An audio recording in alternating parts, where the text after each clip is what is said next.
پاکستان څنګه جوړ شوی دی. د پاکستان د تحریک مطالعه شاید چې ستاسو مخکې نه وي تېره شوي. دا د هغه وخت خبره ده چې کله مسلمانان او هندوان یو ځای پاتې کېدو. مسلمانانو په سلونو کالو بني صغیر باندې حکمراني کړې وه. بیا انګریزان د تجارت په شکل بني صغیر ته داخل شو.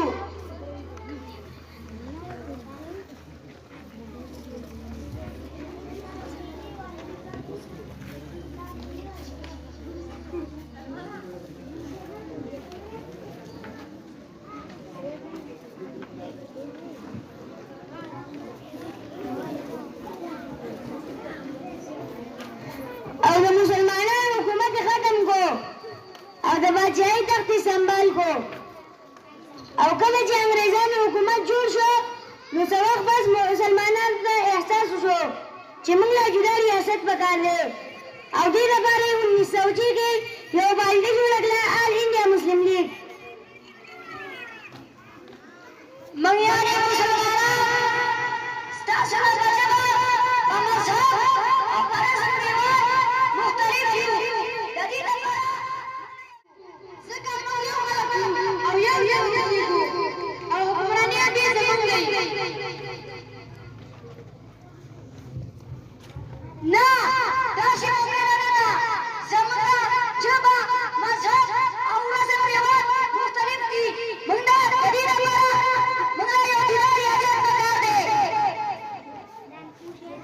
او دغسې مسلمانان لیډران رامخکې شو چې په دې کې سرپرست قائد اعظم محمد علي جناح، لیاقت علي خان او علامه محمد اقبال شامل وو. او د ازادۍ لپاره یې تحریک وچلاو. او آخرکار دوی په کوششونو په 14 اګست 1947 کې یو اسلامي ملک پاکستان جوړ شو.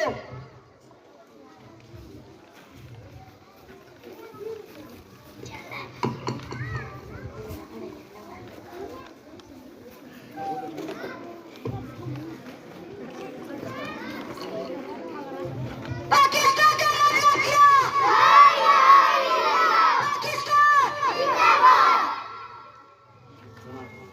پاکستان کا مطلب کیا؟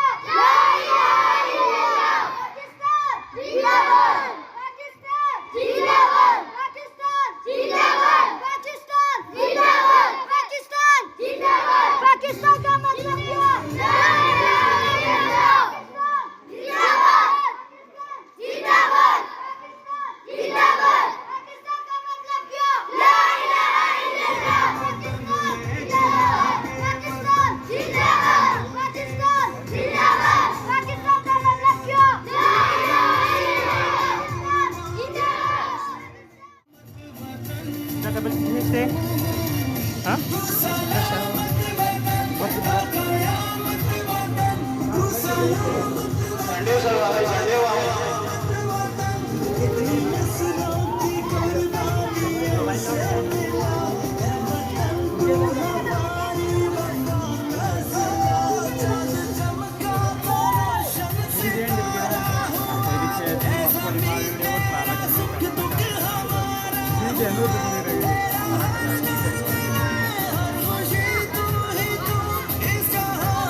اس وطن کی صبح